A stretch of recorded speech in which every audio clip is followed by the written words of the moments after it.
We should be good to go.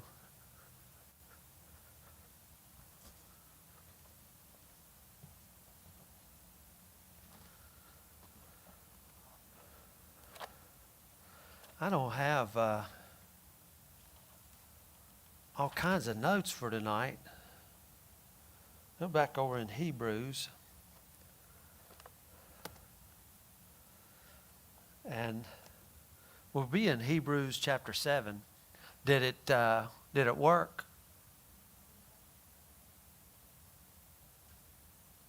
Is it on the other one?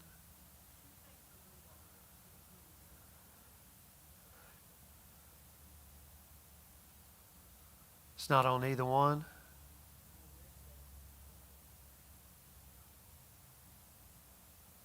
You don't see nothing, Joe?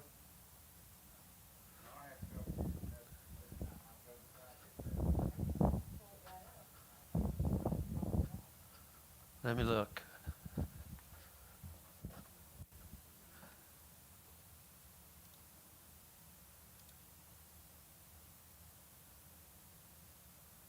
Okay, we should be live.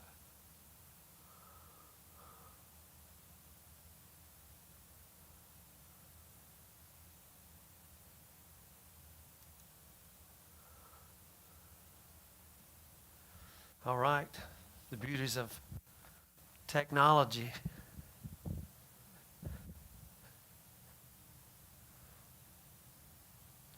Yeah. Oh, okay. And then, I don't know on the other one. So if everybody that's watching out there can say, wow, them people don't know what they're doing. And they're exactly right. We don't know what we're doing. But here we are. We're good to go. All right. Yeah, it's good. So now you don't have to watch me on the phone. You can watch me live. All right. So Hebrews chapter 7. And you remember where we were. So I want to back up just a little bit.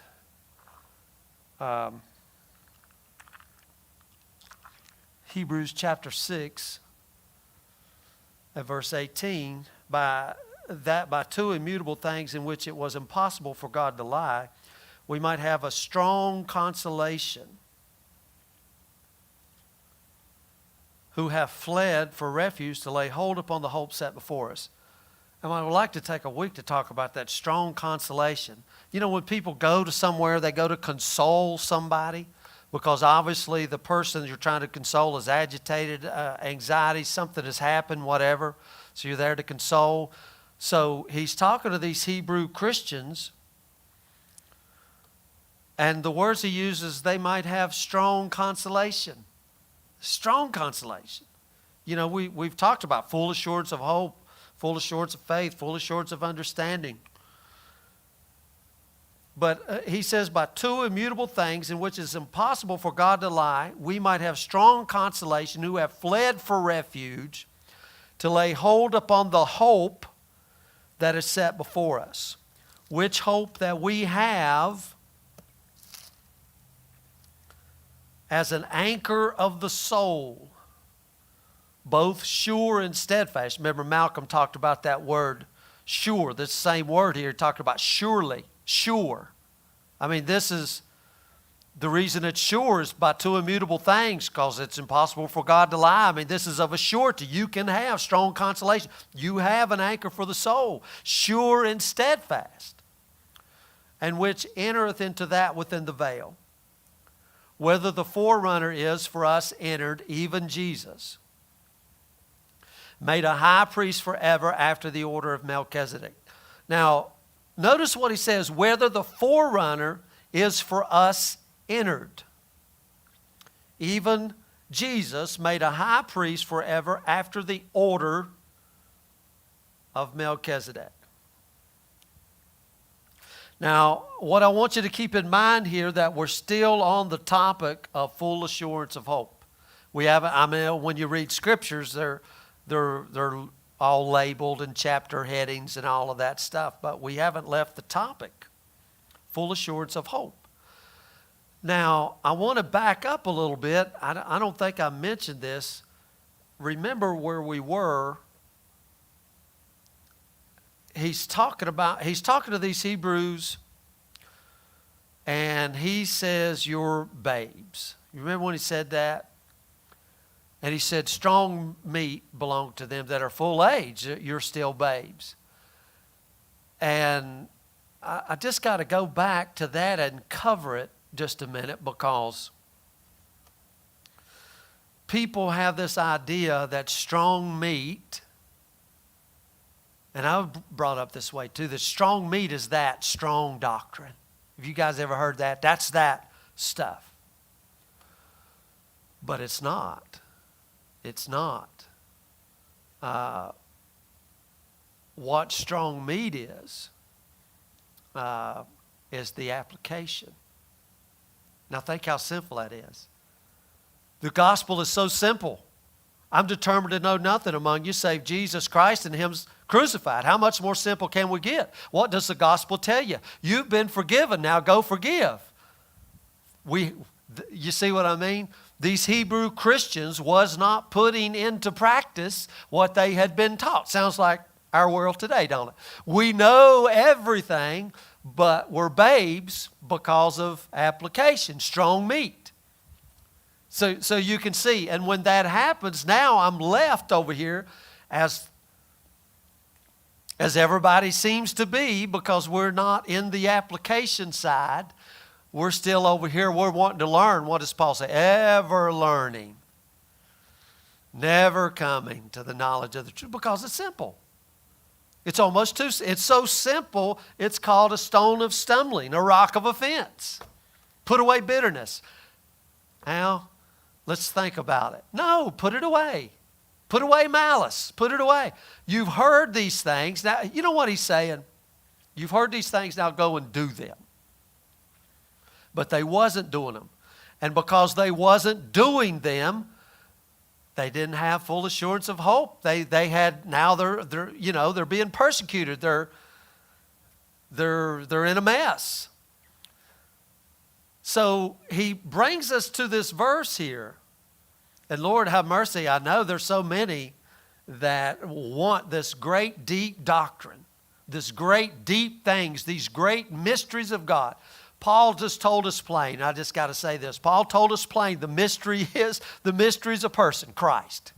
And the mystery is Christ in you, the hope of glory. I mean, the great mystery was that God would dwell among us, that He would be born of a virgin and be raised up in Nazareth. They couldn't believe that. That was the mystery.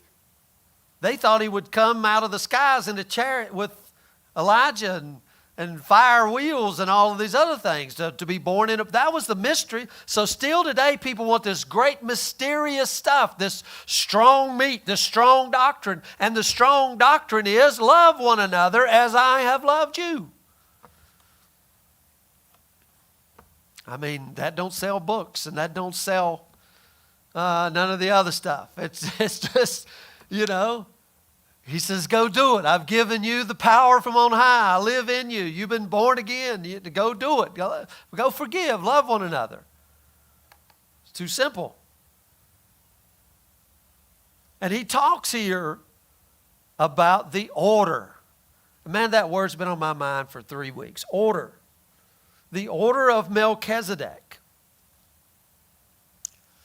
Because he says, for this Melchizedek, he said, the forerunner is for us, entered, even Jesus. He's saying our forerunner was Jesus, and He's entered in, made a high priest forever after the order of Melchizedek. Now see, everybody thinks we're getting into the strong doctrine here. We're going to really get in this great mystery man. And then he goes on here in chapter 7. For this Melchizedek, now who is he? King of Salem, priest of the Most High God, who met Abraham returning from the slaughter of the kings and blessed him. So before we go on, I've heard so many, because everybody's thinking, okay, we got in our mind over here strong meat. we forget about, the writer of the Hebrews is saying, look, guys, you guys should be applying this, but you're in a mess now. You don't have strong consolation. You don't have an anchor for the soul, which you do, but I'm here to tell you the problem is, and now he's got to go over here and tell us about Melchizedek and the order of Melchizedek. So order here, we're talking the way things operate, right? So we're talking about putting things in practice. So this Melchizedek, now who is this cat? And now many sermons and books have been preached on this mystery man. He's everybody from Seth and it goes way back. Well, look, if the Bible wanted to tell us anything extra, he would have. We miss the whole point. We do that. We all do it. It says this guy, this Melchizedek, who Jesus was made a high priest after the order of Melchizedek. He was king of Salem, and he was priest of the Most High God, who met Abraham returning from the slaughter of the kings and blessed him. So we got to go back over there, and we got to look at this cat. Genesis 14.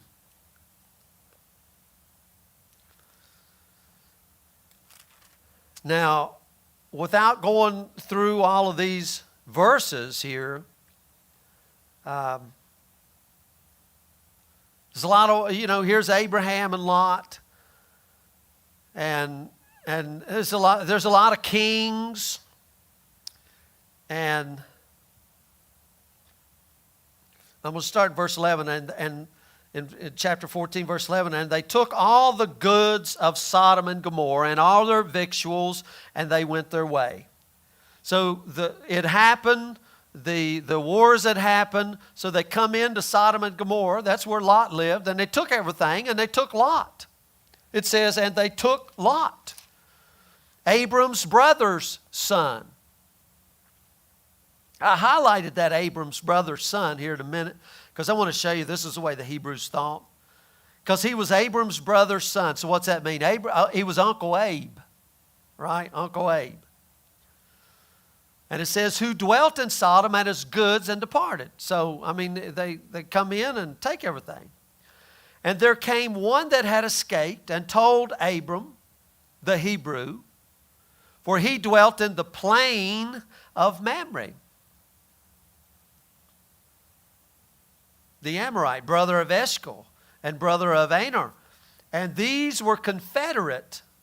They were in league with Abram. And when Abraham heard that his brother was taken captive, now notice this is what I wanted you to get, just a little side note here. Because a minute ago it says Abram's brother's son. And now it says Abram's brother. So to a Hebrew, the son was the same as the father. That was Hebrew. That's why when Jesus said he was son, he just told him he was God. I just wanted you to see that. This was a Hebrew way of thinking. When you said son of, it meant same as. So right there it is in the scriptures. When Abram heard that his brother was taken captive, he armed his trained servants, born in his own house, 318, and pursued them unto Dan. And he divided himself against them and his servants by night, and smote them and pursued them to Hobah, which is on the left hand of Damascus. And he brought back all the goods. And he also brought again his brother Lot, and his goods, and the women also, and the people. So he goes down to where these kings were, Abraham and his 318 servants, and they go down and they rescue them. They get everybody out, and plus they get everything they had taken. And now he's on the way back. And on the way back, the king of Sodom went out to meet him. King of Sodom goes out to meet him. Now, this is not Melchizedek. I want you to get this. So he's going the way back. So here comes the king of Sodom, because Sodom just had a city ransacked. lost everything, so he wants to go out and reward Abram. He went out to meet him after his return from the slaughter of Chedorlaomer and of the kings that were with him at the valley of Shaveh, which is the king's dale. And Melchizedek, king of Salem, brought forth bread and wine, and he was the priest of the Most High God. Do you see what's happening here? Here comes Abraham with his 318 servants and all the captives they had rescued, and they're headed back to the plains of Mamre, headed back to their place, and out comes the king of Sodom, and out comes king of Salem, Melchizedek, priest of the Most High. He's got two kings standing before him. I never saw this picture before. He's got two kings standing before him, the king of Sodom and this mystery man, Melchizedek. And Melchizedek, king of Salem, brought forth bread and wine. He was the priest of the Most High God. And he blessed him and said, "Blessed be Abram of the Most High God, possessor of heaven and earth." What is the office of a priesthood? The priesthood is to bless. Now, this is how he knew it was a priest. The king of Sodom didn't come out to bless. But this guy, whom I don't know if they knew before or not, it's the first time he's ever mentioned, he comes out, and he comes out to bless Abraham and calls Abraham the possessor. And he blessed him and said, "Blessed be Abram of the Most High God, possessor of heaven and earth." Melchizedek comes out and blesses Abram.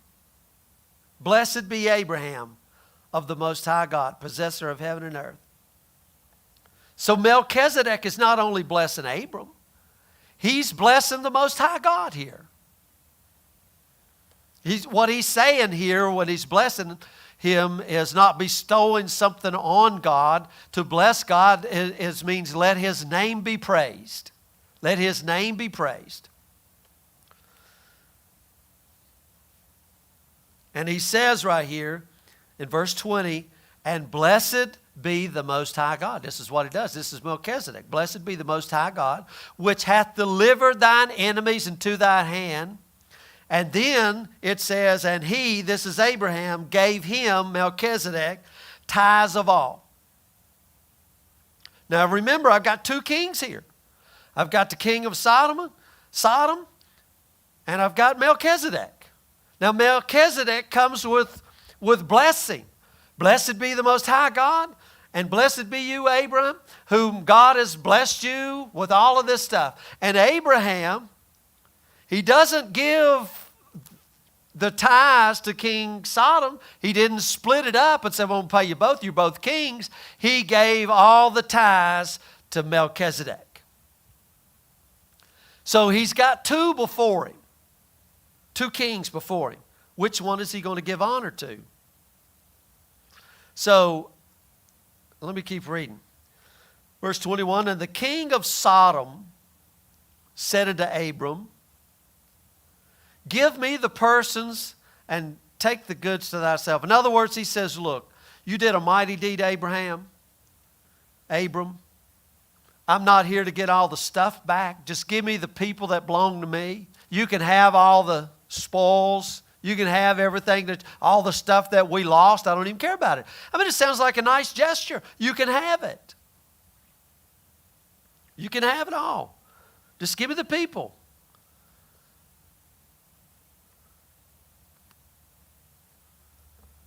Come on, Abram, you've earned it. You can keep it.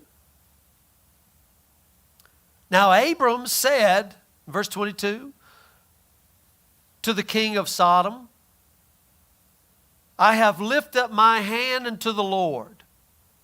This, I think, is the first time that this term, the Most High God, is used in the Scriptures. I have lifted up my hand unto the Lord. That word there, the Lord, is the I am. The Most High God, the possessor of heaven and earth, that I would not take a thread, even a shoe latchet. I ain't taking a piece of shoestring off of you. And that I will not take anything that is thine, lest thou shouldest say, I have made Abraham rich. Because he knew down the road, here's Abraham rich, and it would say, well, you remember? You remember when you were coming back and you killed those kings? And remember, I let you have all that stuff. I got you started. A lot of people want to say that, right? I got you started. Remember when you were nothing, I got you started. Abraham said, not so. Not even taking a shoestring off of you. Now remember, these two kings are right here before him. I won't take a shoestring off you. You could never say that you made me rich, ever. No way, shape, or form.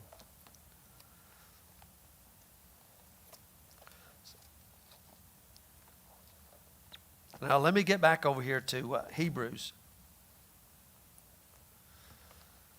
And it says here, to whom also Abraham gave a tenth part of, first being by interpretation king of righteousness, and after that also king of Salem, which we know later becomes Jerusalem, which is king of peace.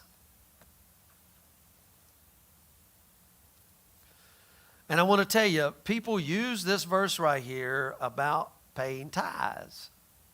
Because they say, see, this happened before the law. But I'm telling you, this whole setup here is not about paying tithes. Get this picture in your head. There's two kings before Abraham. Who are you going to honor? That's what it is about. Because the New Testament tells us now about giving, doesn't it? The Lord loves a cheerful giver. There's no set amount.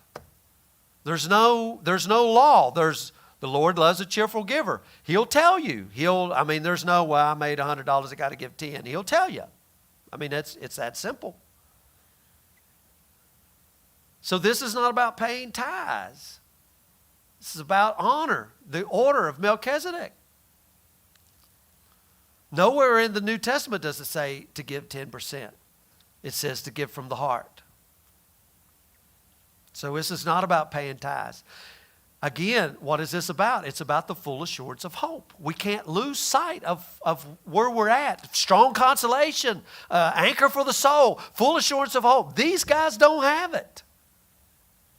And isn't it amazing here in the church we think these people don't have an anchor for the soul, full assurance of hope, strong consolation. It's obvious because they're babes in Christ. In other words, they haven't come to application. And the application is we come to this verse, we want to levy law on them.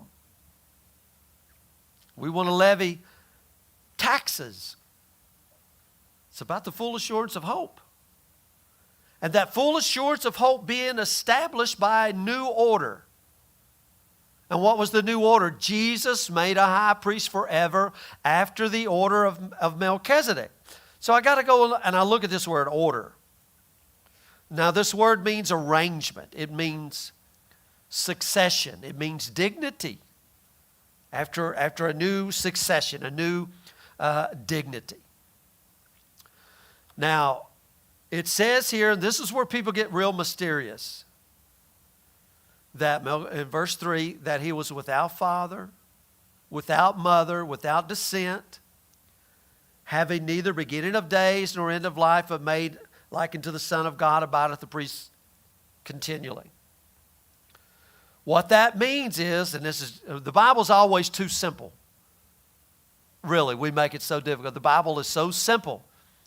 If you was a Jew and you was coming into the priesthood, we got to double check your genealogy. Go read the book of Nehemiah and Ezra, and you'll see when they came back, they didn't have the right pedigrees. A lot of them, they went back and they checked. So they would check, you're the son of, you're the son of, you're the son of, you're the son.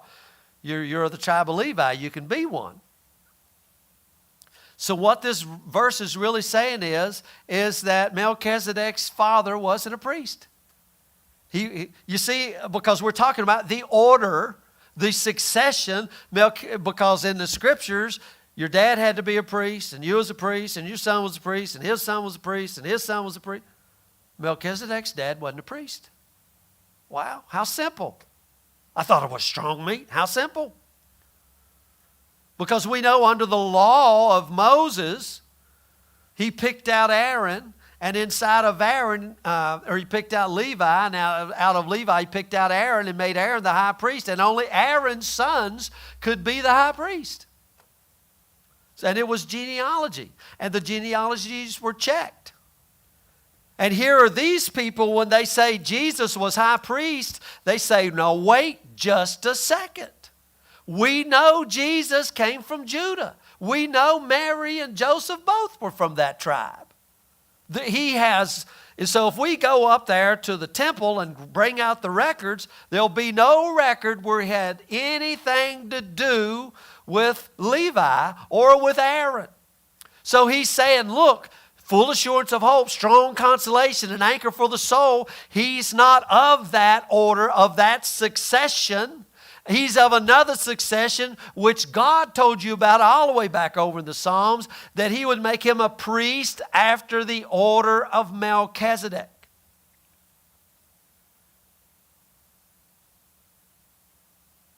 Because they knew they would object to the legitimacy of the priesthood of Christ.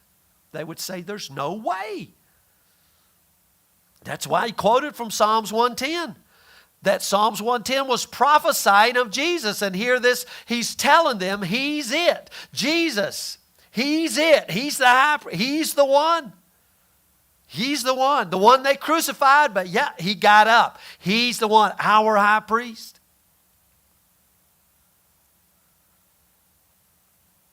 They would object to that, these Hebrew Christians. They would say, well, just hang on a second. If he's to be a priest, if he's the Messiah, to be the true priest, he must come from legitimate stock. We have to check. We got to double check, make sure he's from Aaron. But Jesus is not from Aaron. Jesus is of Nazareth. These were big things. And what was the terminology from Nazareth? We know no good thing comes out of Nazareth. And you're telling me that instead of coming from the stock of Aaron, he come from Nazareth? I mean, what a contrast here. He didn't come from Aaron. He didn't come from Levi. Nazareth. So the writer to the Hebrews is saying, it's not necessary for the priest, our high priest, to come from a particular stock. This is a brand new order. For Melchizedek was a priest of the Most High God. He wasn't of the stock of Abraham. He wasn't of the stock of Aaron. He was a Canaanite. Now, people forget that. I mean, he's a Canaanite. Where did he come from? We don't know. Well, there's mysteries. Where did he come from? The Bible doesn't tell us. So if the Bible doesn't tell us, we're only left to speculate. And you know what the speculation does? So he's living in a land that he calls Abraham out and says, go to a land that you don't even know of yet.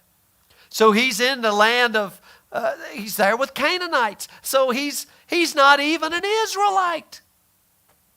As a matter of fact, the term Israelite hadn't even come yet. That didn't come till years later through Jacob.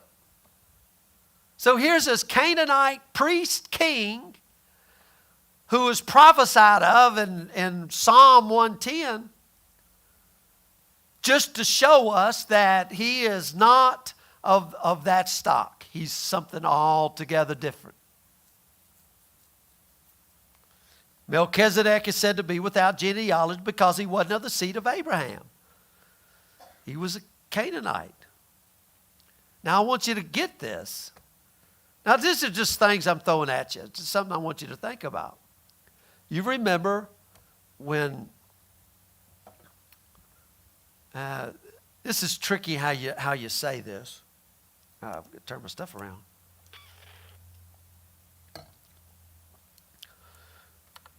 We've got in Genesis all the way up to Noah.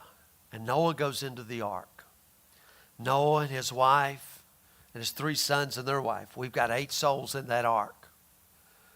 And according to the Bible, the world was destroyed. Right? Flood happened. So there was only 8 souls left.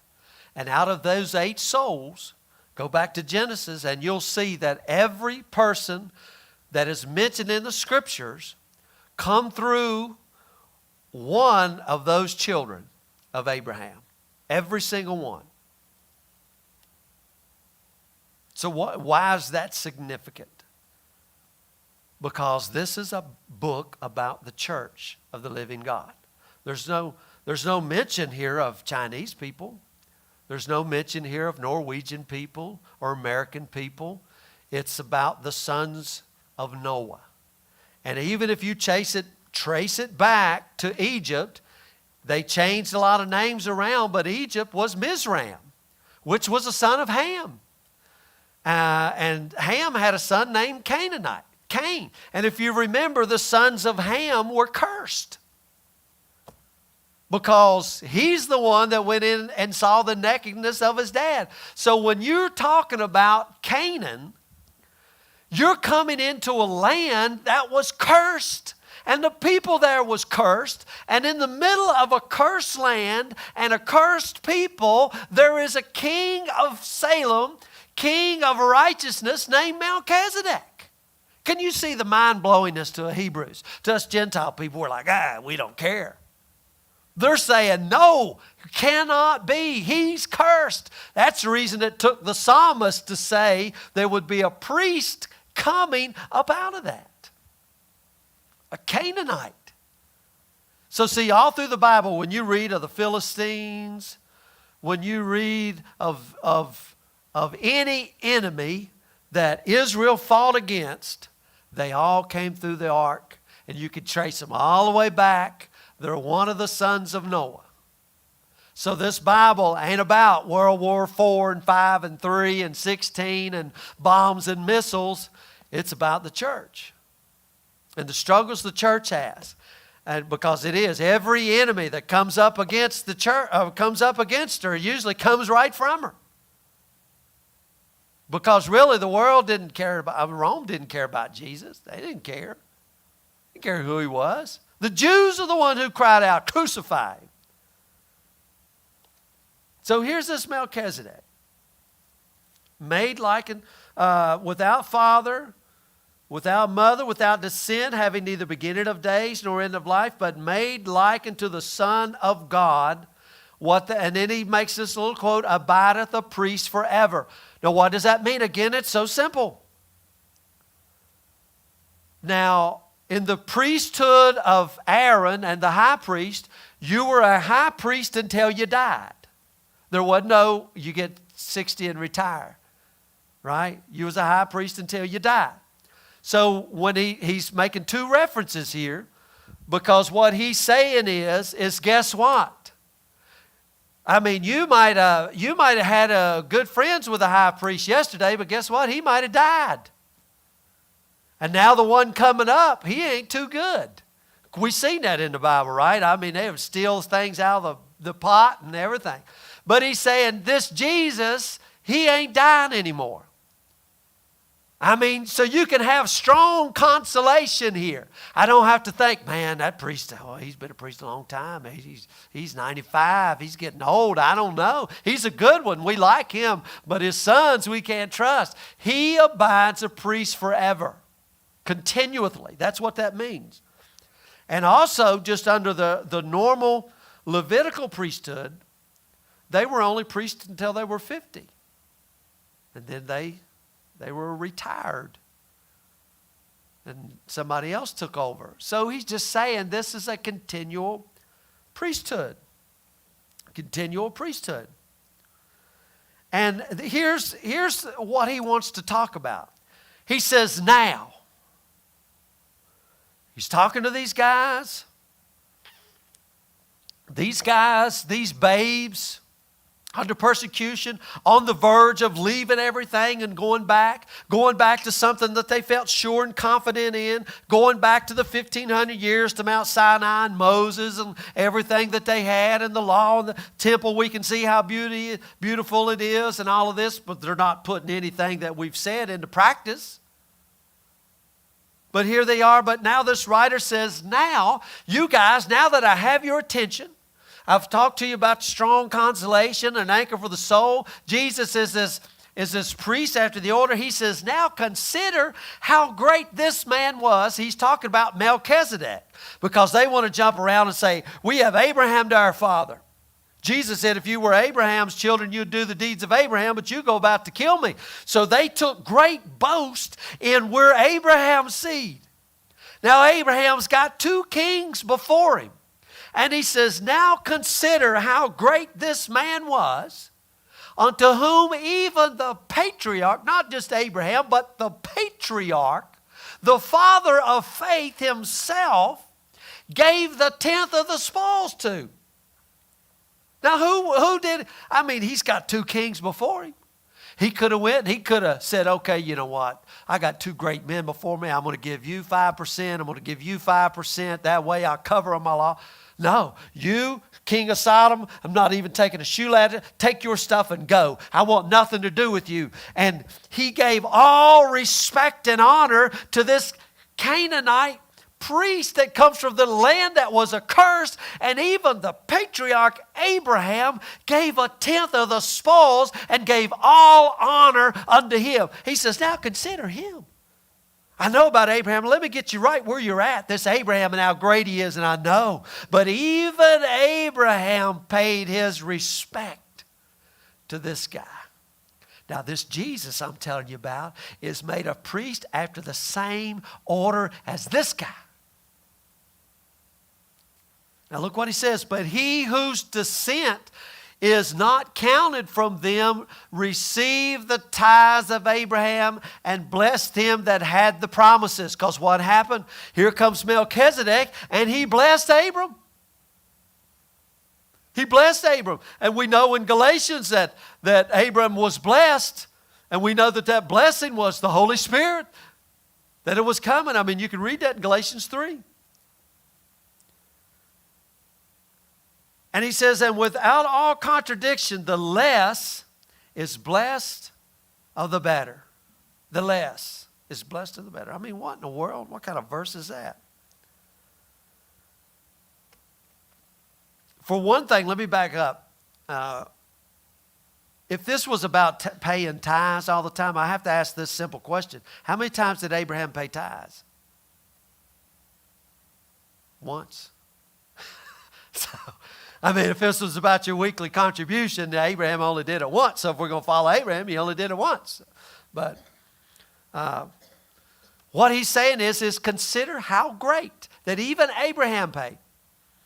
And verses 5 through 7 here, what he's talking about here is Abraham is paying his respect to a foreign priest. He's paying his respect to a foreign priest. The less is blessed of the greater. I mean, remember, keep in view as we're going through here, full assurance of hope. And he says, without contradiction, in other words, no controversy. He that blesses is greater in that respect than he that receives the blessing. Right? I mean, if I'm going to bless you, that puts me in a greater position, you know. So if Melchizedek is blessing Abraham, then it automatically puts Melchizedek in a greater position because he is doing the blessing. So he was greater. So now remember, we're after the same order, and just kind of keep this in mind. The Levites or the priest, I told you the priesthood was an office of blessing. I mean, that's one of the things the priests do. So in their very office, the priests were greater in their office than the people who were blessed by them, right? Because they were to bring the blessing. Now keep this in mind, what I'm saying. Because, let me go back over here to Genesis real quick and show you what he says right here to Abraham. I will make of thee, I'm in Genesis 12, I will make of thee a great nation, and I will bless thee and make thy name great, and thou shalt be a blessing. I will bless them that bless thee, curse them that curseth thee, and in thee shall all the families of the earth be blessed. Now remember, we're talking about order here. So God is telling Abraham, I'm greater, I will bless you. So we're talking about order, succession. Jesus mentions this because, when he talks about the kingdom, there's an order in the kingdom. But in the Gentiles' kingdom, you moved up rank, right? But Jesus says the greater there are, the more you serve, because the serving is the blessing. So this goes all the way back to Hebrews 5 again, because they're not doing the thing. You see what I mean? Look, you guys, the reason you're in trouble is you're not living this thing. Jesus would say, you don't take a candlestick and put it under a bushel basket and hide it in a room. Come on, it's set out in the ocean, you're out in the open to draw people. And that's what these people weren't doing. They didn't have any full assurance of hope. So you see the position here, but it's opposite of the Gentiles, because the Gentiles, and the way the world works, you move up in rank. But it's just opposite in the kingdom, isn't it? You're blessed to be a blessing, to go bless. It puts you in a greater position, but the greater position, which means the first will be last, the last will be first. What does that mean? Now you're in a greater position. You're in a greater position to serve. It's just opposite of everything we thought. You move up the ladder. Everybody's wanting to climb the spiritual ladder.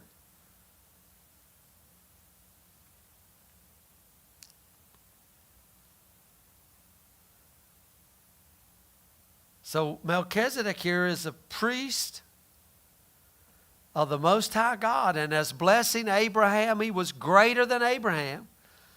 And if he's greater than Abraham, he must be greater than the Levites who sprang from Abraham. So with that, keep it in mind. He says, consider him. If that's the case, and here comes Jesus, and he's not after the order of Levi or Aaron. But wait a minute, remember Abraham got introduced to a greater priesthood. So this Christ Jesus, who is after the order of Melchizedek, must be a greater priesthood. Has to be. Now see, he's making this argument to these Hebrews. And if it's a greater priesthood, then it must have better promises. It must have a better covenant. Must have a better priesthood. And as we go through this, must have a better hope. And that's the whole thing he's telling these people. It's better. We want the old. That's what I tell people today. People still want the old. They want to go back.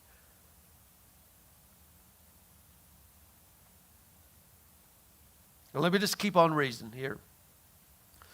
And here men that die receive tithes, but there he receiveth them, of whom it is witnessed that he liveth.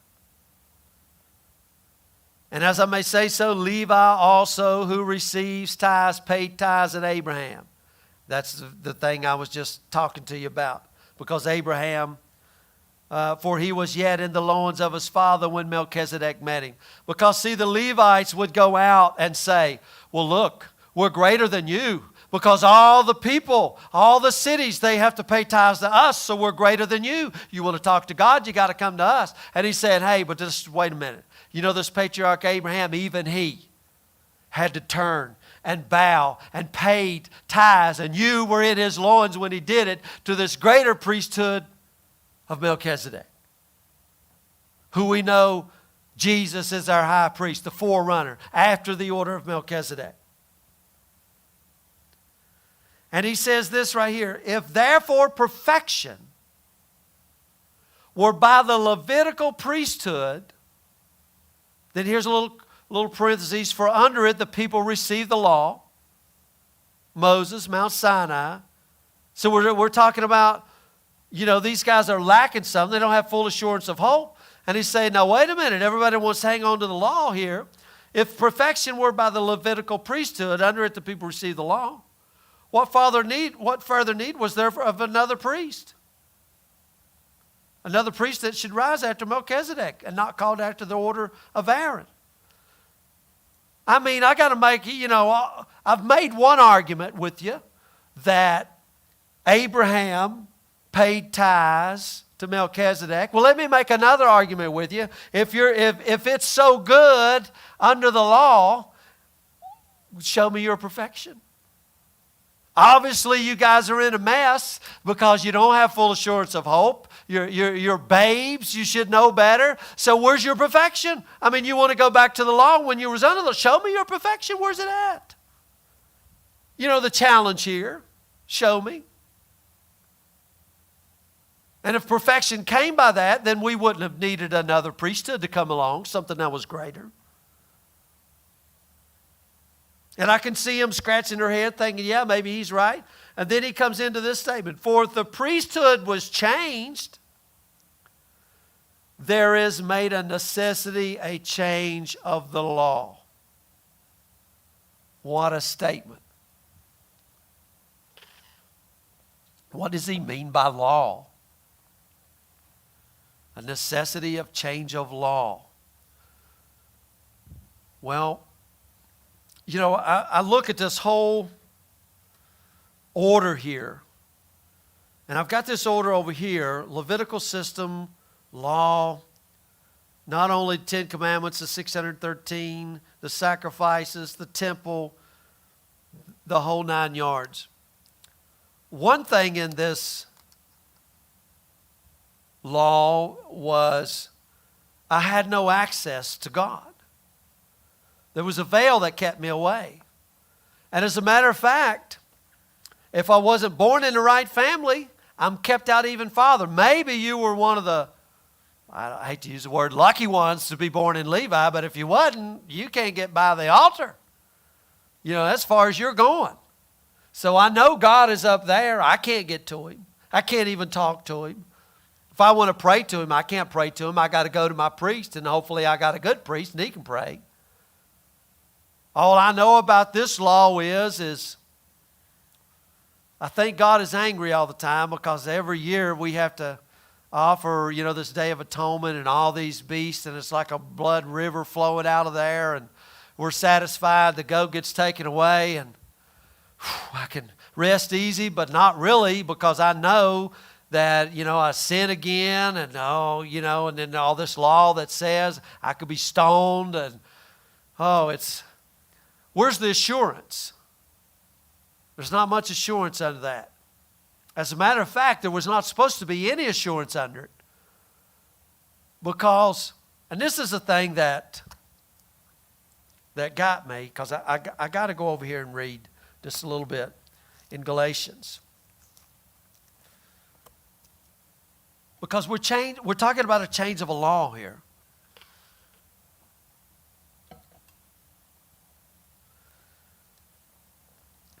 Now, I'm gonna back up here. In Galatians Chapter 3, this may be a lot of reading, but maybe we can skim through it. Verse 13, Christ hath redeemed us from the curse of the law, being made a curse for us, for it is written, cursed is everyone that hangs on a tree. Why? Why was he hung on a tree? That the blessing of Abraham. Now notice it didn't say blessings. That the blessing of Abraham. Now we just read that in Genesis 12. Might come on the Gentiles. That's you and me. Through Jesus Christ. So if there wasn't a change of priesthood, you know what? You and I are left out. If there wasn't a change of priesthood, there's no hope for the Gentiles. This was a big deal. But this also was in the face of the Hebrews who thought the Gentiles were dogs. Well, this is glorious news for us. That come on the Gentiles through Jesus Christ, that we might receive the promise of the Spirit through faith. And then here's Paul, brethren. I love how he just says it. Brethren, I speak after the manner of men here. The though it be but a man's covenant, yet if it be confirmed, no man disannul it or add it to it. Where did we start out reading that Jesus, that God swore by himself, he could swear by no higher, but these two immutable things, that you might have strong consolation? So if it's a covenant, no man can disannul it. No man can add anything to it. So what are we talking about? We're talking about blessing. And here it is, Abraham blessing. He says, now to Abraham and his seed were the promises made, not as seeds of many, but as of one, and to the seed which is Christ. And this I say, that the covenant that was confirmed before of God in Christ, the law that which was 430 years after can't disannul, can't do away with it, because the covenant's already confirmed over here. So the law comes in, who had this priesthood of Aaron and Levi and all of these sacrifices. But the covenant is already established over here. So when the law comes in, the covenant's already confirmed, it cannot add anything nor disannul anything of the promises. It cannot do it. That's what he's saying. I mean, this is a lawyer terminology here. That it should make the promise of none effect. And then he says, for if the inheritance be of the law, it is no more a promise, but God gave it to Abraham how? I promised you. I promise you. So then Paul is talking to these Galatian Gentile people, and he says, what in the world are you doing serving the law? I would ask this to many church people. What in the world are you doing trying to serve the law then? That has nothing to do with the promises of God. Nothing. Zero.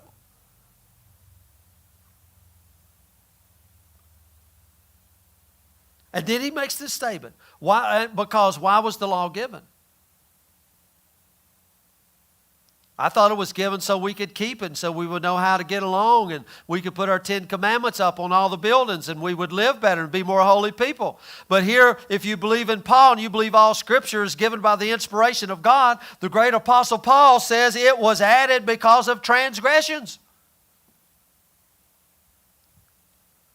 Why do we have the law? It was added because, see, what was Abraham called? Abraham was called the father of faith. So what happened to the children of Abraham? They, especially when they went down into bondage, they quit living by faith. They quit living by faith. They wouldn't live by faith. We read that in Hebrews, remember? I mean, even before they get in it, when they come out of Egypt, they're 3 days saying, Moses, you brought us out here to die. You brought us out here and all we get is this manna every day. You brought us out here. We can't go into that land. They would not live by faith. So the law was added. You're with me. So, the law was added. And see, it's right there. It's either faith or law. But he's saying, look, Hebrews, your trouble is you won't live by faith. And if you don't live by faith, how can you enter into the rest? And if you don't enter into the rest, where is the full assurance of hope? Where is the strong consolation? You don't have it. And if you don't have it, you must still be over here trying to serve the law, trying to do those things. But I'm telling you, consider Abraham. Who was he? He was the father of faith, not the father of law. Moses is the one. You have Moses. He's the one that condemns you. Jesus said, I didn't come in to condemn the world. I come to the world that it might be saved. Moses is the one that condemn you. I'm telling you about another priesthood, one that even Abraham paid tithes to. Abraham respected. Consider how great this one is. The law was added because of transgression. Until the seed should come to whom the promise was made.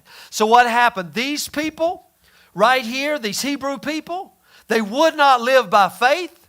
So you know what God did? He took them And he said, okay, guys, I'm going to build a fence around you, and I'm going to set you over here until the seed should come into the promises made. So he fenced them in. You know how because if I don't fence you in, Nevaeh, you'll run off and go into somebody else's yard and you'll run away. So I got to fence you in. So he fenced them in until means until, and then it's over. Until the seed should come to whom the promise was made. And it was ordained by angels in the hand of a mediator. Now, a mediator is not a mediator of one, but God is one, and we're going to get to this mediator a little bit more next week. And then Paul poses the question, is the law then against the promises of God? No. I want you to see why they were put into why did they have to be fenced in anyway? Because they wouldn't live by faith. They wouldn't live by faith.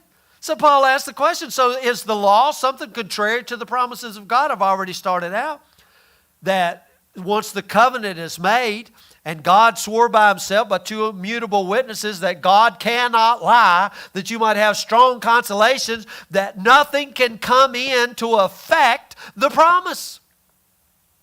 Nothing can come in to affect that promise. You can't add to it. You can't take away from it. So then is the law against the promises of God? Paul says, God forbid. For if there had been a law given which could have given life, and he uses the same word, verily righteousness should have been given by the law.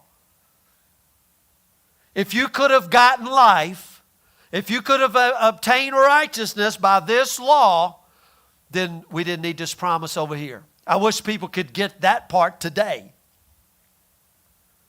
But see, there's already a promise over here. What was the promise given to Abraham? Abraham believed God, and it was accounted unto him for righteousness. That was it, right? So this whole covenant was based on what? The covenant was made, and then Abraham believed it. And you know what? The covenant wasn't even made with Abraham. The covenant was made between the smoking furnace and the burning lamp, who walked between the pieces and said, you know what, Abraham, we'll include you into this covenant if you believe. And Abraham said, I believe, and it was accounted unto him for righteousness. But all the work was done between the smoking furnace and the burning lamp. In other words, God swore by himself because he could swear by no higher. These two immutable things. So then the law comes in and cannot disannul any of that. It just fenced the people in who would not live by faith, because God was going to use them to bring the seed unto whom the promises was made to anyway. And who was that? We know it was Jesus, and that's the one that we're talking about, who is the great high priest, our forerunner, made after the order of Melchizedek. Now remember how this fenced in worked. This fenced in worked under a law. A law that Paul says cannot give life, and it can no way bring righteousness. As a matter of fact, all the law, where the law is, sin abounds. So that's all it can do. All it is a bloody covenant mess. It's a wreck. All it does is bring condemnation.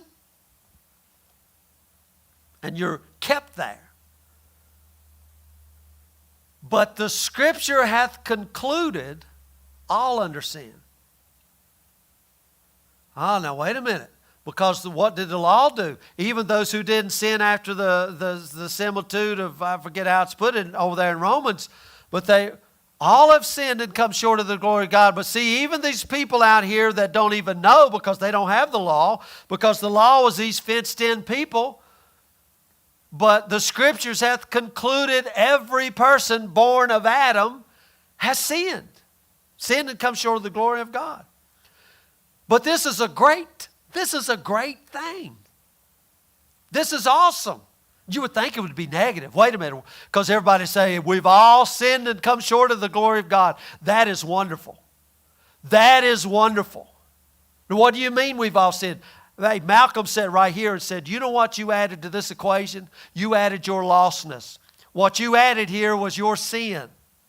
That's what you added. But this is a great thing because it has nothing to do with law. That way the promise, look what it says, that the promise by faith of Jesus Christ might be given to them.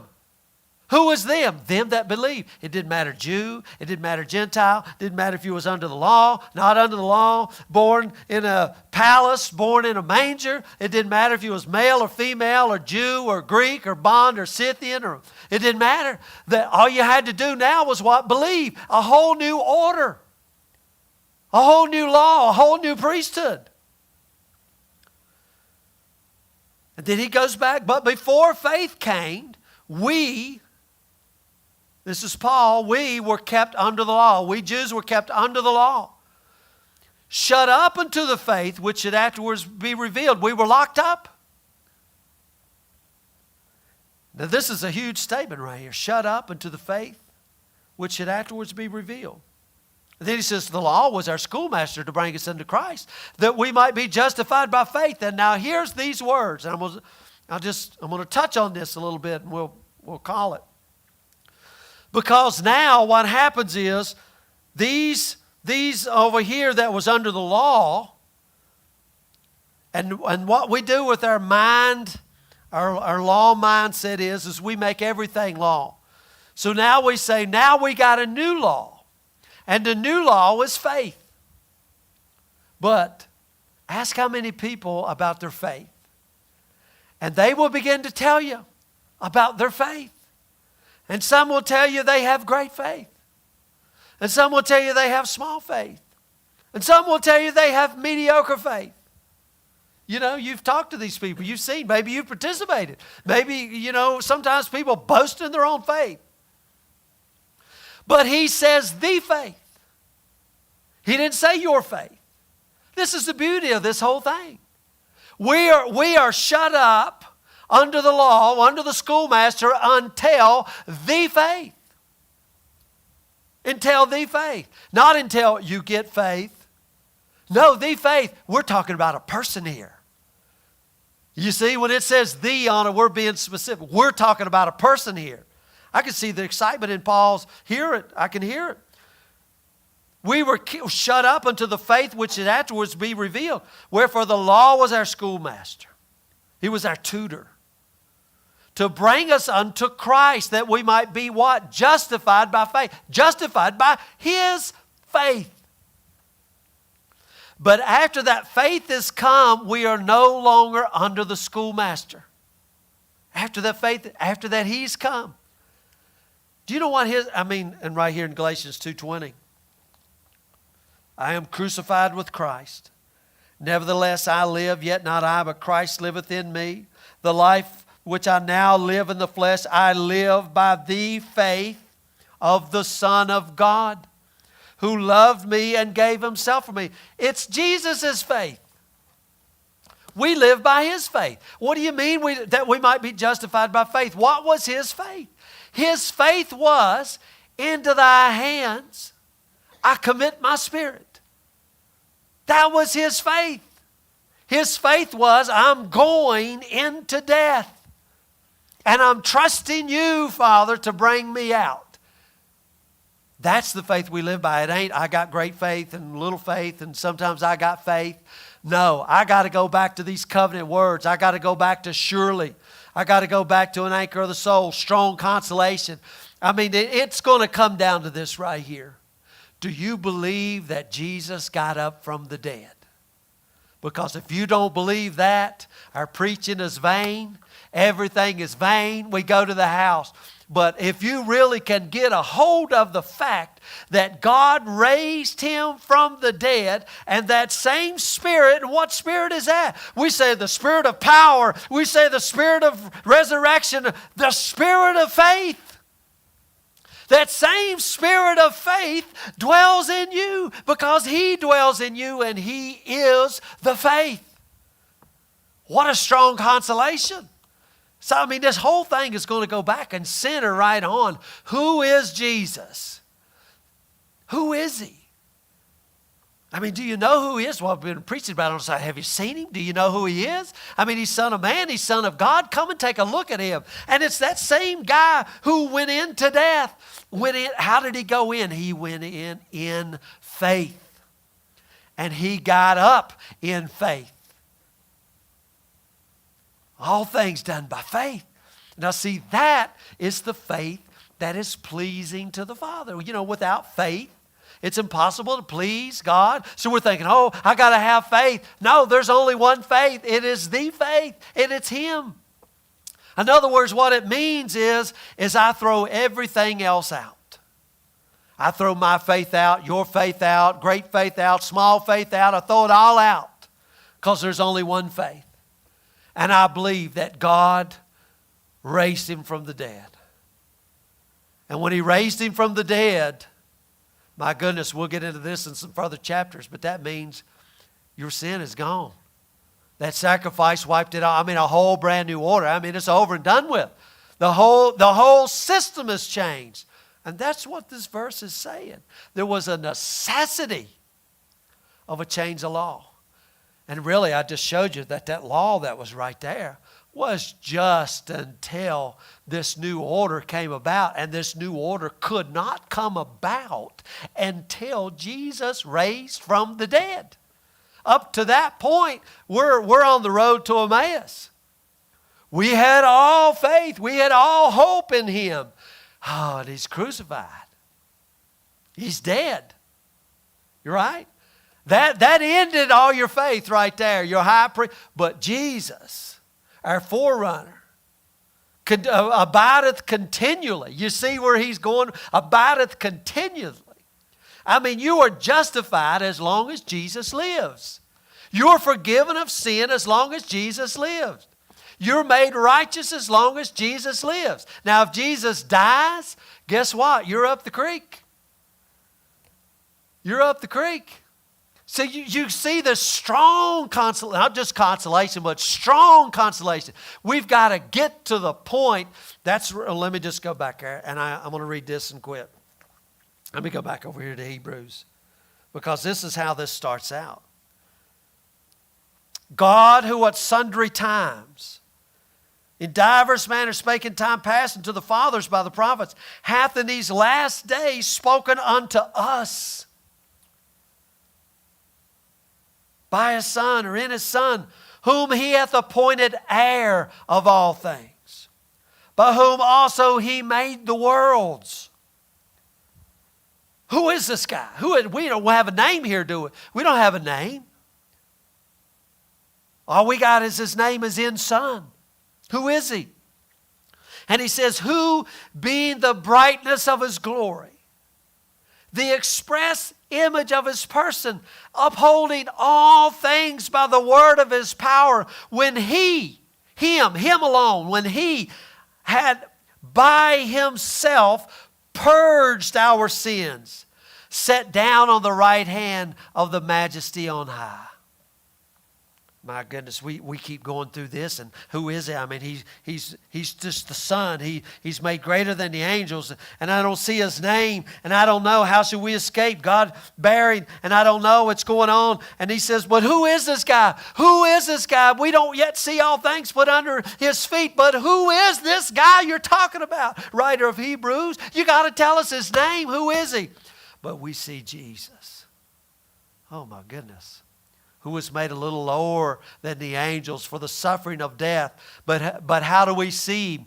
Crowned with glory and honor, that He, by the grace of God, should taste death for every man. And it's this same Jesus that's not ashamed to call us brethren. That's a whole new order. The whole new order is an order of faith. And it ain't even my faith. It's His faith. And you know, I'm going to say this. I might get into this a little bit more Sunday. I wonder sometimes, and I've thought, where do we go from here? What do we do? I've looked at these great moves of God, looking at history, looking at all these things. Where do we go? What do we do? Do you ever wonder those things? Where do we go? What do we do? And you know what the scripture says? Yeah, when I was praying the other day, I said, we was talking a lot. When I say we was talking a lot, talking to the Lord, talking with Malcolm. And always kind of the mindset of, Lord, send them. You ever pray that? Send them. The Lord never said that. And he showed that right out. You know what he said? Go. I mean, that's what he said, didn't it? Now you go. Because, we build our churches sometimes. We're like, Lord, fill the seats. He didn't never say that. He never said it, ever. It's not in there. He didn't say that. He said, go. I said, wow. How simple. I told you we make it harder than it has to be. But he said, go. So I'll leave it at that, and I'll go turn everything off. But that was Hebrews part 11. So get back with you.